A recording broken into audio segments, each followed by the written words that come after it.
Welcome to the World of Faith, one of 7 worlds in 7 World Productions, a subsidiary of Angelgram Music.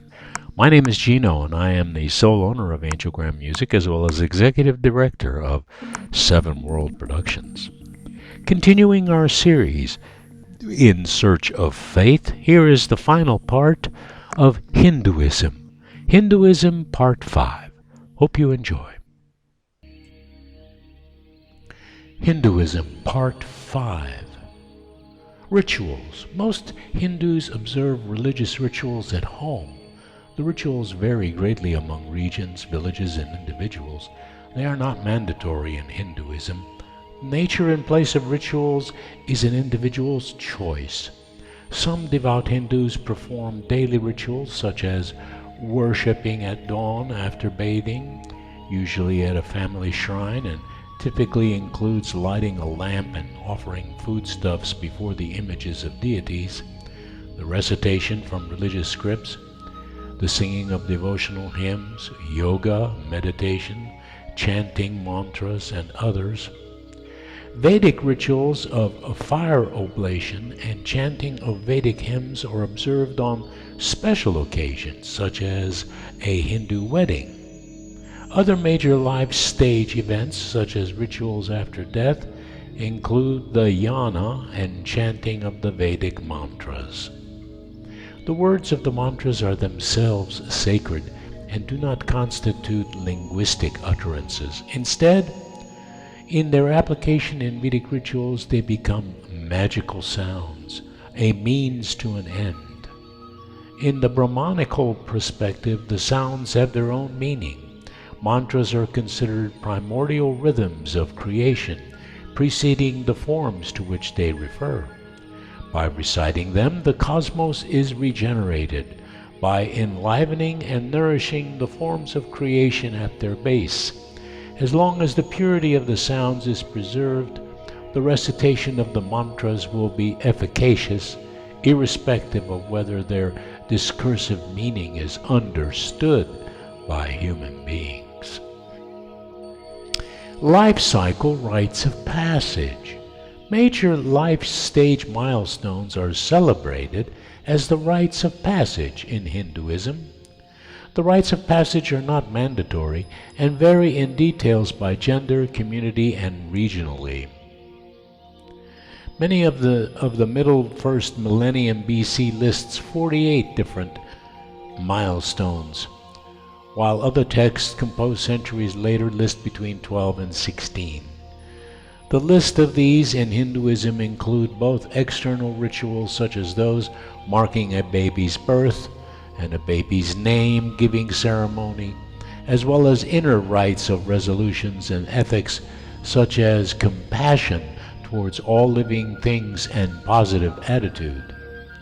The major traditional rites of passage in Hinduism include pregnancy, the rite before the fetus becomes moving and kicking in the womb, the parting of pregnant woman's hair, a baby shower, the rite celebrating the newborn baby, the naming of the child, the baby's first outing from home into the world, the baby's first feeding of solid food, the baby's first haircut, their first ear piercing, the babies start with knowledge, entry into a school rite, the first shave for a boy,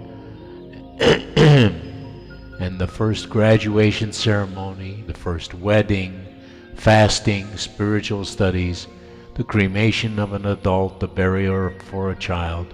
In contemporary times, there is regional variation among Hindus as to which of these are observed. In some cases, additional regional rites of passage, like the ritual of feeding people after cremation, are practiced. What about Hindu worship? Well, it refers to devotion, participation in and the love of a personal god or a representational god by a devotee. It is considered in Hinduism to be one of many possible paths of spirituality and alternative means to growth.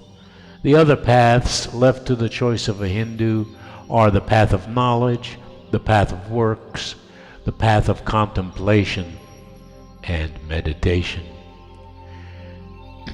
Worship is practiced in a number of ways, ranging from reciting mantras to incantations to individual private prayers in one's home shrine or in a temple before a sacred image of a deity.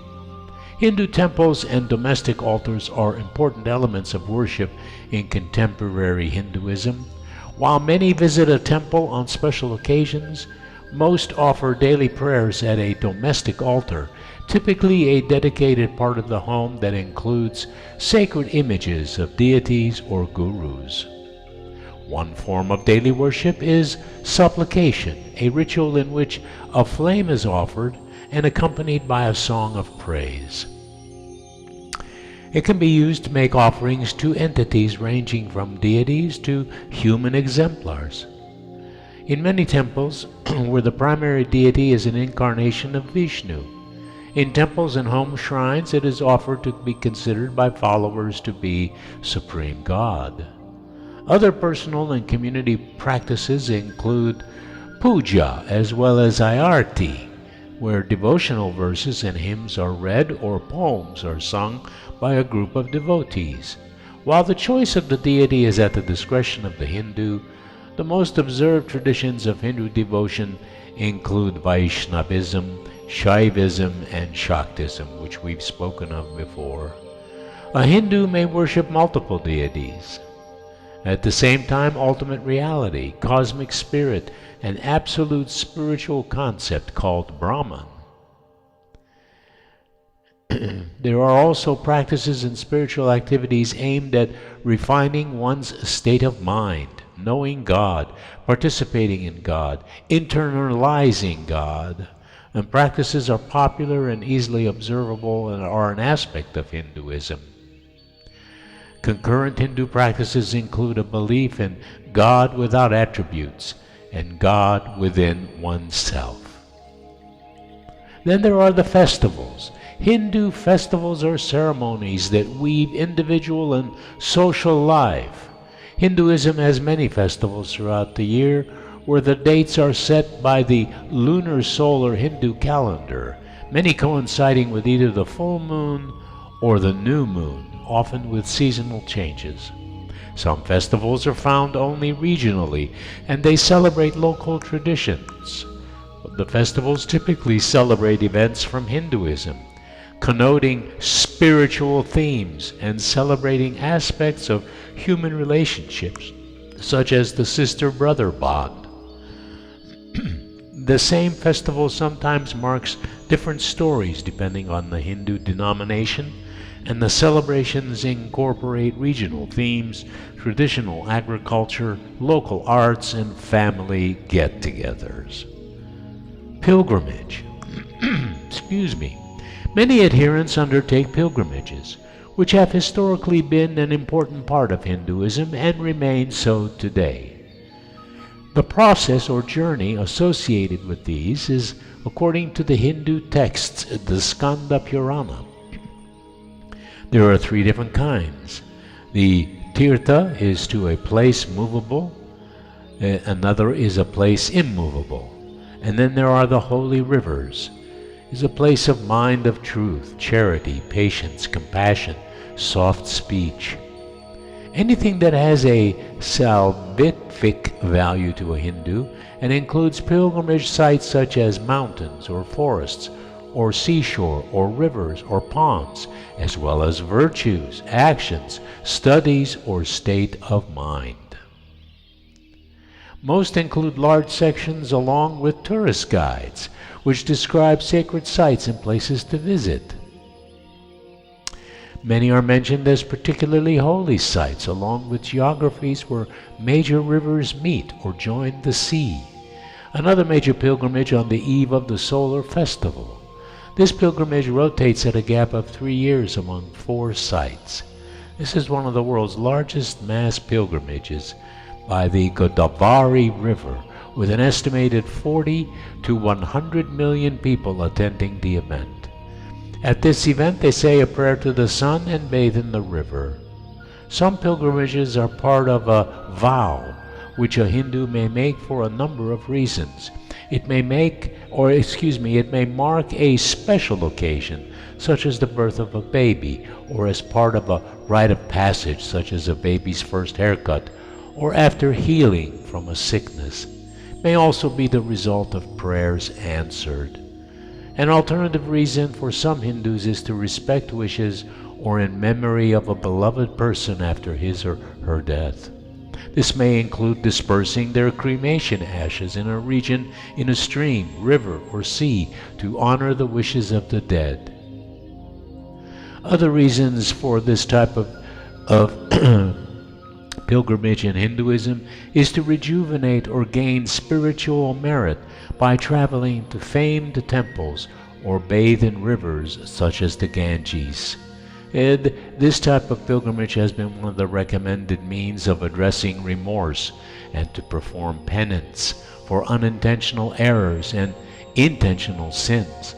The proper procedure for a pilgrimage is widely discussed in Hindu texts. The most accepted view is that the greatest austerity comes from traveling on foot, or part of the journey is on foot, and that the use of a convenience is only acceptable if the pilgrimage is otherwise impossible.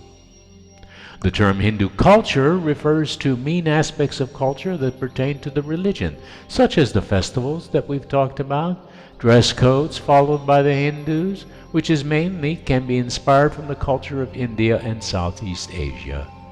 The architecture is the traditional system of Indian architecture for structures such as temples, monasteries, statues, homes, marketplaces, gardens, and town planning, and it's all described in the Hindu texts. The architectural guidelines survive in Sanskrit manuscripts, and in some cases also in other regional languages. By far the most important characteristic and numerous surviving examples of Hindu architecture are the temples, with an architectural tradition that has left surviving examples in stone, brick, and rock-cut architecture dating back to the Gupta Empire. These architectures had influence of ancient Persian and Hellenistic architecture, Greek.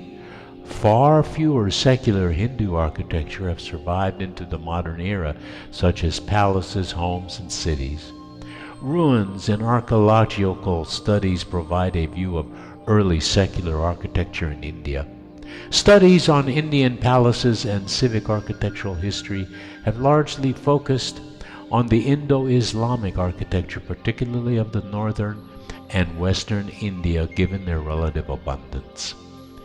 The Hindu art encompasses the artistic traditions and styles culturally connected to Hinduism and have a long history of religious association with the Hindu scriptures, rituals, and worship.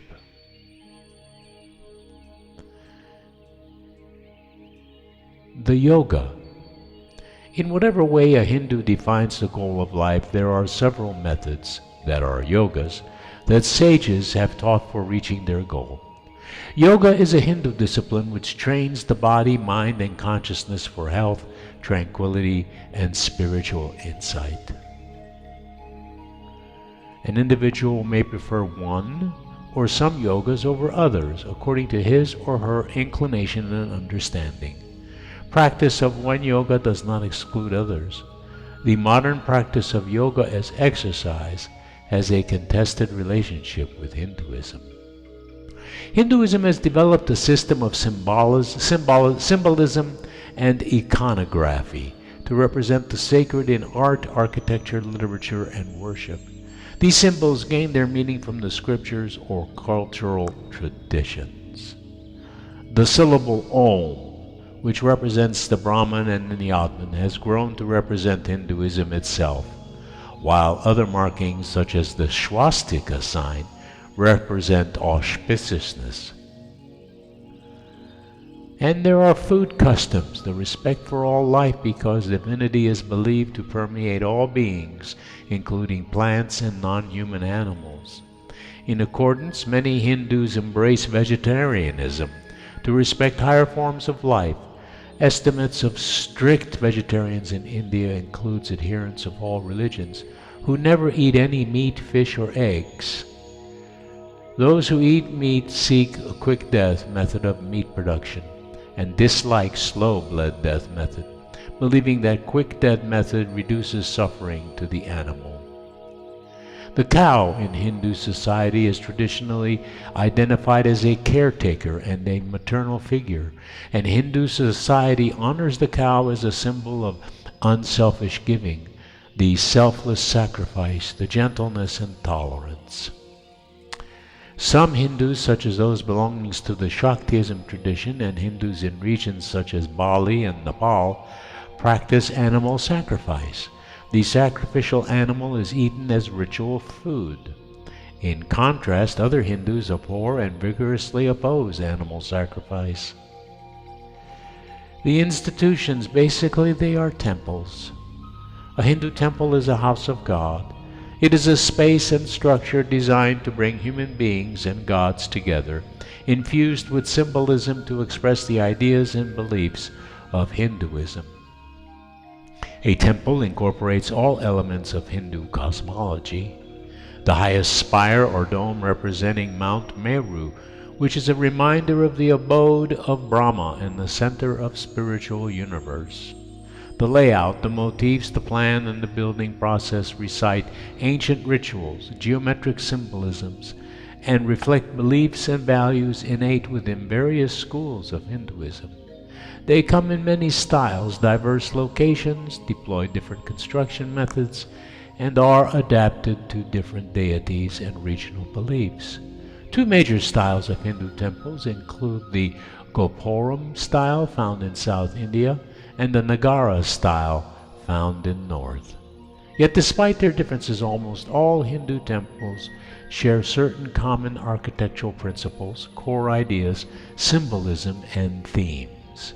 In larger temples, the central space typically is surrounded by an ambulatory for the devotee to walk around and ritually circumambulate the entire palace.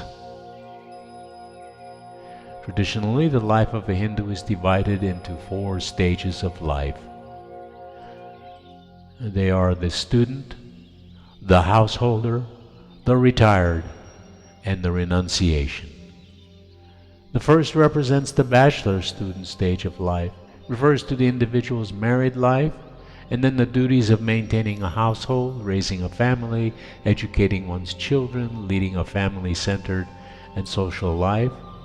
Then the next stage starts with the Hindu wedding and has been considered the most important of all stages in sociological context, as Hindus in this stage not only pursued a virtuous life, they produced food and wealth that sustained people in other stages of life, as well as the offsprings that continued mankind. Then the retirement stage, where a person hands over household responsibilities to the next generation, took an advisory role, and gradually withdrew from the world. The last stage marks renunciation in a state of disinterest and detachment from material life, generally without any meaningful property or home, and focused on peace and simple spiritual life. Combined with 4 proper goals of human life, this system traditionally aimed at providing a Hindu with a fulfilling life and spiritual liberation. While these stages are typically sequential, any person can enter any of these stages and become an ascetic at any time. Some Hindus choose to live a monastic life in pursuit of liberation or another form of spiritual perfection. Monastics commit themselves to a simple and celibate life, detached from material pursuits, of meditation and spiritual contemplation. They are monks. They renunciate and receive high respect in Hindu society because of their simple, driven lifestyle and dedication to spiritual liberation, believed to be the ultimate goal of life in Hinduism. Some monastics live in monasteries while others wander from place to place, depending on donated food and charity for their needs. And that concludes our look at Hinduism. Next time, we will begin our look at another popular religion, Islam. Hope you enjoy. If you like this episode, click like and leave comments so that we can discuss this further. Also, if you'd like, please subscribe, and that way you'll receive email notifications of future episodes in this world and other worlds. Try out our other worlds, the wonderful world of art, the world of books, the world of food, the world of family, the world of games, and the world of music. Go and be inspired.